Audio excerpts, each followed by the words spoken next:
ઓમ નમો નારાયણ. હું અરુણાબેન પી ગોસ્વામી સુરતથી તમારું સ્વાગત કરું છું અરુસ કિચનમાં. તો આજે આપણે બનાવશું ખીચું. તો ખીચું આપણે પહેલાંય બનાવ્યું છે. આજે આપણે ચીઝવાળું ખીચું બનાવશું. તો એના સારું આપણે આ 1 કપ ચોખાનો લોટ લીધો છે અને ચીઝ. તો આટલું આપણે ચીઝ લીધું છે. તમે તમારા હિસાબે ચીઝ વધારે ઓછું કરી શકો. અને થોડોક આપણે મસાલો, જે મેથીઓ મસાલો હોય આપણે એ લીધો છે ઉપરથી નાખવા માટે. 2 મરચાં લીધા છે તીખાશ માટે. થોડુંક આપણે જીરું નાખશું અને મીઠું સ્વાદ પ્રમાણે જોહે, તેલ જોહે થોડુંક અને પાણી જોહે. તો આ ખીચું આપણે ખાવા માટે બનાવીએ છીએ, એટલે એમાં આપણે સોડાની જરૂર નથી, ખારો કે કંઈ નાખવાની જરૂર નથી એમ. જો પાપડ બનાવવા હોય તો જ આપણે ખારો નાખવો પડે એમ. તો પહેલાં આપણે પાણી ગરમ મૂકી દઈશું. તો આ આપણે 1 તપેલું લીધું, સામ બનાવશું આપણે. તો આ 1 તપેલું લીધું, ગેસ ચાલુ કરશું આપણે અને આમાં પાણી નાખશું. તો 1 કપ આપણે લોટ લીધો છે, તો 1.5 કપ પાણી નાખશું એમાં આપણે. આ રીતે 1 કપ અને અડધો બીજો, આ રીતે. હવે એને ઢાંકી દેવું અને પાણીને ગરમ થવા દેવું. તો પાણી ગરમ થાય ત્યાં સુધીમાં આપણે મરચું છે એને આપણે સુધારી લેવું ઝીણું થોડુંક આ રીતનું. તો તમે ટેસ્ટ પ્રમાણે નાખી શકો, તીખું ખાવું હોય એ પ્રમાણે મરચું નાખી શકો એમ. તો મરચું આપણે સુધારી લીધું છે. તો પાણી આપણું ગરમ થઈ ગયું છે.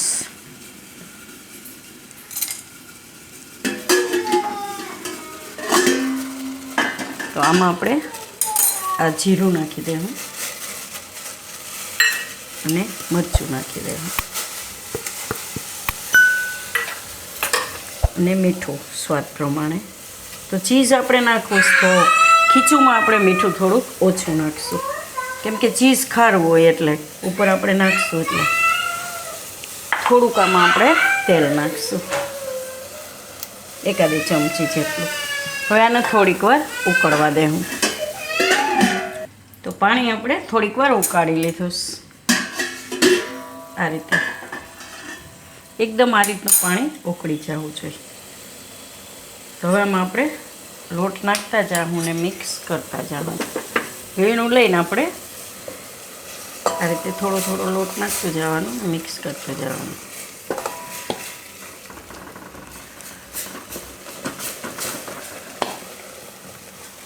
તો 1 કપ લોટ હોય એટલે 1.5 કપ પાણી તો જોઈએ જ એમ. અમુક પછી ચોખા ઉપર આધાર હોય, અમુક ચોખા પાણી વધારે પીતા હોય એ રીતે. પણ 1.5 કપ તો જોઈએ જ એમ. હવે ગેસ ધીમો કરી દે.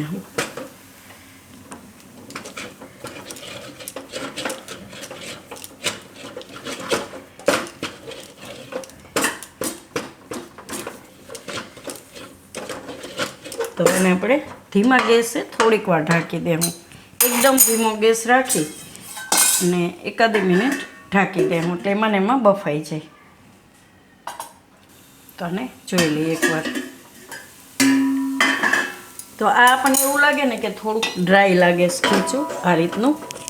ગેસ ધીમો જ રાખવાનો.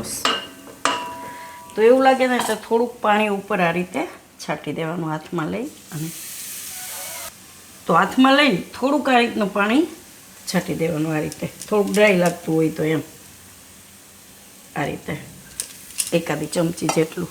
હવે ઢાંકીને થોડીક વાર રહેવા દે હું ધીમા ગેસે. તો 1 મિનિટ આપણે આને રહેવા દીધું હતું.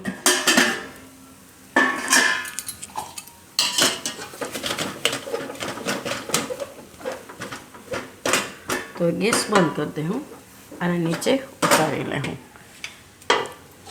તો આ ખીચું આપણે આ રીતનું કોઈ પણ આપણે છીબું હોય કાણાવાળું એ લઈ લેવાનું.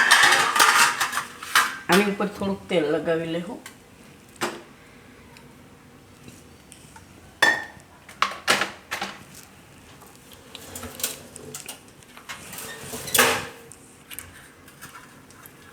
આ રીતે.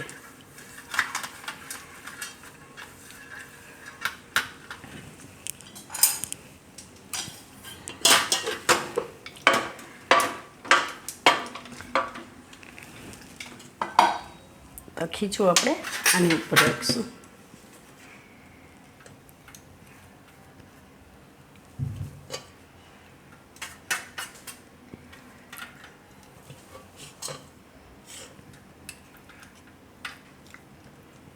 બધું ખીચું એમાં રાખી દેવું.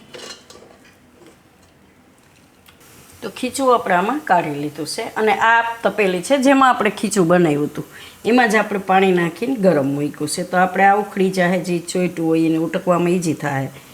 અને આની ઉપર આપણે નાખીશું ચીઝ.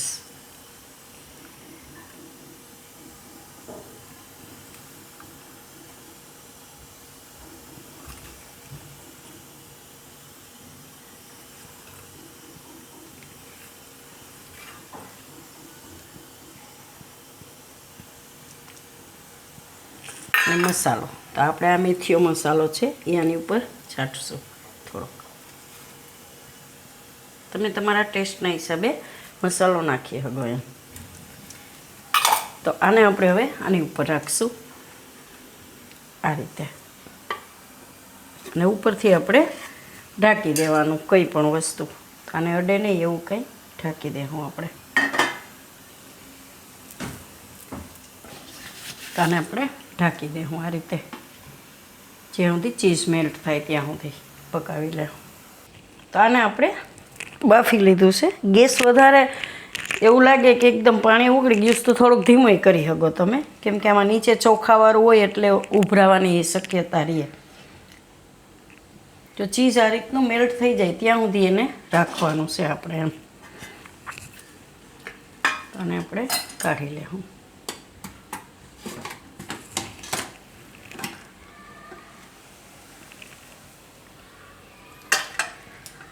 એકદમ જેને ચીઝ ભાવતું હોય છે ને એને બહુ ભાવશે એમ, મજા આવશે ખાવાની. તો તૈયાર છે આપણું આ ચીઝવાળું ખીચું. તો જો તમને મારી આ રેસીપી પસંદ આવી હોય તેને લાઈક કરજો, શેર કરજો અને મારી ચેનલને સબસ્ક્રાઈબ કરજો અને બેલ આઇકન દબાવવાનું ના ભૂલતા. કમેન્ટ કરીને કહેજો કે તમને કેવું લાગ્યું આ ચીઝવાળું ખીચું.